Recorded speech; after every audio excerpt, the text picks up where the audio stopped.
नमस्कार, मैं राजेश पोलखोल बहुगुणा और आप देख रहे हैं पर्वतवाणी लाइव। मैं सुबह राज्य निर्वाचन आयोग होके आया हूं। आप समझ रहे हैं कि बैलेट पेपर को लेके बड़े सारे के आरोप लग रहे हैं। बैलेट पेपर में घपले हो रहे हैं, घोटाले हो रहे हैं और बैलेट पेपर को लेके राज्य निर्वाचन आयोग का यह कहना है कि यह सारा मामला भारत निर्वाचन आयोग देखता है। उन्होंने ये भी बताया कि भारत निर्वाचन आयोग के प्रतिनिधि सचिवालय में बैठते हैं, तो लिहाजा हम सचिवालय के गेट नंबर 1 पर पहुंचे क्योंकि हमें सचिवालय के अंदर जाना था और इस खबर को पुख्ता करना था कि आखिर द्वाराहाट में जो मामला हुआ है, और कहीं ना कहीं मीडिया के माध्यम से ये सूचना भी मिल रही है कि उसमें एफआईआर भी दर्ज हुई है। लेकिन जैसे ही हम 1 नंबर गेट पे पहुंचते हैं, 1 नंबर गेट पे जो सुरक्षा कर्मी हैं वो ये कहते हैं कि आपके पास में सूचना एवं लोक संपर्क विभाग का अगर आई कार्ड है तो ही आप अंदर प्रवेश कर सकते हैं, या आपके पास अन्य कोई ऐसा आई कार्ड है तो ही आप अंदर प्रवेश कर सकते हैं। तो लिहाजा राजेश पोलखोल बहुगुणा जनता का प्रतिनिधित्व करता है, जनता का पत्रकार करता है। हम उस प्रक्रिया में शामिल नहीं हैं, हम उस प्रक्रिया में शामिल नहीं हैं जहां पे सूचना एवं लोक संपर्क विभाग का आई कार्ड बनाया जाता है, उसके बाद में विज्ञापन लिए जाते हैं, उसके बाद में अंदर प्रवेश किया जाता है। वो सारी प्रक्रिया को हम नहीं जानते हैं, अपनाएंगे नहीं अपनाएंगे ये अभी तय भी नहीं है। लेकिन फिलहाल सुरक्षा कर्मियों ने हमें इस गेट पे रोक दिया है, ये कह के कि आपके पास में आई कार्ड नहीं है। आइए हम जानने की कोशिश करेंगे सुरक्षा कर्मियों से कि आखिर वो हमसे मांग क्या रहे हैं, अंदर प्रवेश करने के लिए हमें किन किन चीज़ों की आवश्यकता पड़ेगी या पड़ रही है। जी सिंह साहब, आपसे जानना चाहेंगे, आपने हमें गेट पे रोक दिया। हमारे उच्च अधिकारी उनसे बात कर लो एक बार। वो कौन है? हमारे चमोली सर हैं, बीट सर हैं। चमोली सर से बात करेंगे। जी कैसे हैं? चमोली जी को थोड़ा भेज देंगे क्योंकि हम तब तक अंदर प्रवेश नहीं करेंगे जब तक आप वो डॉक्यूमेंट मांग रहे हैं। ये मैं ठीक सचिवालय के गेट नंबर 1 पे खड़ा हूं।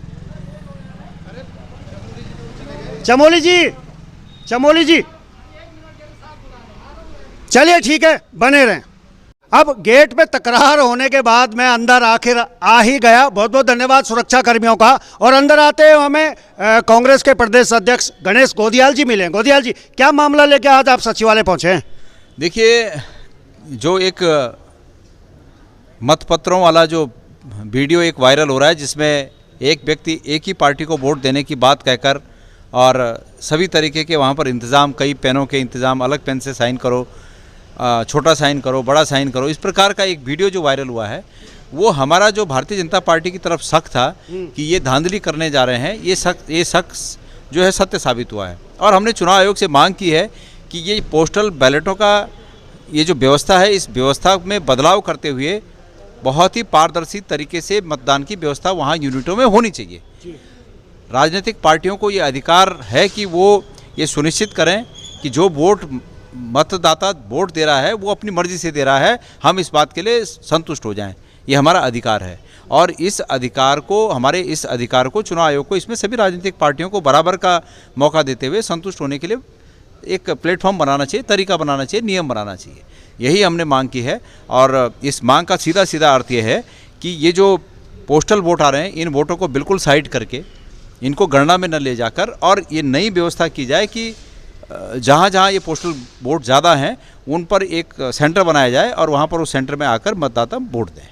उस पर एफआईआर भी दर्ज हुई है। क्या आपको उम्मीद है कि निष्पक्ष जांच हो पाएगी? अगर आपको शक है तो, क्योंकि शक बहुत लंबा होता है, इतनी जल्दी खत्म नहीं होता, उम्मीद कर रहे हैं होगा निष्पक्ष जांच? देखिए, जांच अलग विषय है, जांच होती रहेगी। जांच में 2 साल 5 साल लगते हैं, लेकिन रिजल्ट तो 10 तारीख तक आना है। बिल्कुल। तो इसमें इफेक्टिव कार्रवाई की आवश्यकता है। जांच होती रहे, दोषी बख्शे न जाए, जांच होती रहे, लेकिन इफेक्टिव कार्रवाई ये हो कि उससे पहले इसको निरस्त करते हुए अगर वो अपराध है तो उस अपराध की जांच हो, दोषियों को सजा हो, लेकिन वो वोट गिने न जाए और ऐसे लोगों के जो सर्विस मतदाता हैं उनके लिए वोट की व्यवस्था हो, ट्रांसपेरेंट व्यवस्था हो, पारदर्शी व्यवस्था हो। समय देने के लिए बहुत बहुत धन्यवाद। धन्यवाद। निर्वाचन आयोग की जिम्मेवारी जिनको मिली हुई है उनके पास में पहुंचे हैं और बहुत सारे के सवाल भी हैं। अभी हमें रास्ते में गणेश गोदियाल जी और उनका पूरा प्रतिनिधिमंडल भी मिला था, उनसे भी बातचीत हुई है और इन सब सवालों की तलाश में अब हम आए हैं और मैडम से मिलेंगे। मैडम, बहुत बहुत धन्यवाद कि आपने हमें समय दिया। पहले तो नमस्ते, थैंक यू।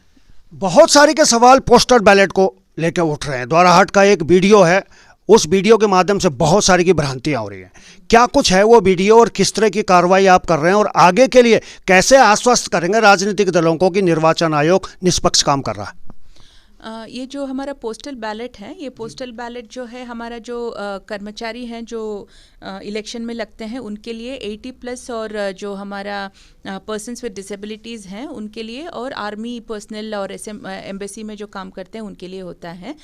तो जो अभी दल आए थे डेलीगेशन, उनके द्वारा ये क्वेश्चन पूछा गया कि क्या प्रोसेस होती है 80+ और पर्सन्स विद डिसेबिलिटीज़ का, जो पूरा वोटिंग का क्या प्रोसेस है। तो जो उनको बताया गया कि इसमें हमारा एक PO1 PO2 पोलिंग ऑफिसर 1 और 2 जो रैंडमाइज होके हम कराते हैं, प्लस एक वीडियोग्राफर रहते हैं, एक सेंट्रल का माइक्रो ऑब्जर्वर भी रहते हैं, और उनका पूरा शेड्यूल जो है हम शेयर कर लेते हैं कैंडिडेट्स के साथ, कहाँ पे उनका घर में जब वोटिंग के लिए जाते हैं कब जा रहे हैं, इसको वो हम शेयर कर लेते हैं। और एक बार जब जाते हैं वो नहीं पाए जाते हैं घर में, तो दोबारा वहाँ पे हम लोग चले जाते हैं। तो ये हुआ हमारा पोस्टल बैलेट फॉर 80+ और पर्सन्स विद डिसेबिलिटीज़ का।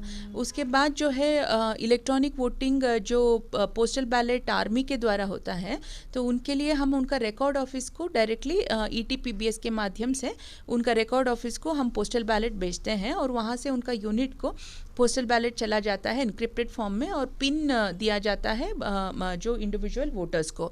तो वो पिन को यूज़ करते हुए इनक्रिप्टेड बैलेट को खोल के डाउनलोड करके उसके बाद वो अपना वोट को दर्ज करके पोस्टल के माध्यम से इसको वापस भेजते हैं। ये प्रक्रिया तो जो आप बता रहे हैं वो प्रक्रिया तो ठीक है, हम समझ रहे हैं, लेकिन जो वो वीडियो वायरल हुआ है वो वीडियो एकदम इस प्रक्रिया के उलट है। उस पर थोड़ा हम जानना चाहेंगे कि क्या वो फेक है, क्या वो सही है। उसी वीडियो के बारे में ऑलरेडी एक FIR दर्ज हो चुकी है DD हाट में, जो पुलिस पिथौरागढ़ में है उनके यहाँ पे दर्ज हो चुकी है, और वहाँ पे वो जांच पड़ताल कर रहे हैं। तो जांच में तो जो निकल के आएगा वो आएगा, लेकिन परिणाम तो 10 तारीख है। आगे के लिए आप क्या इसमें कर रहे हैं, क्योंकि होमगार्ड वाले हैं अभी, उनको भी पोस्टल बैलेट से जो है मतदान करना है। आगे की प्रक्रिया को आप वैसे ही चला रहे हैं या उसमें और कुछ ध्यान दे रहे हैं? इसमें जो भी सुझाव आते हैं उनको हमने मांगा है, जो भी अपना सुझाव है इसको और पारदर्शी बनाने के लिए जो भी वो सुझाव देंगे वो उस पर हम कमीशन से फर्दर मार्गदर्शन ले लेंगे फ्यूचर के लिए। चलिए, समय देने के लिए बहुत बहुत धन्यवाद।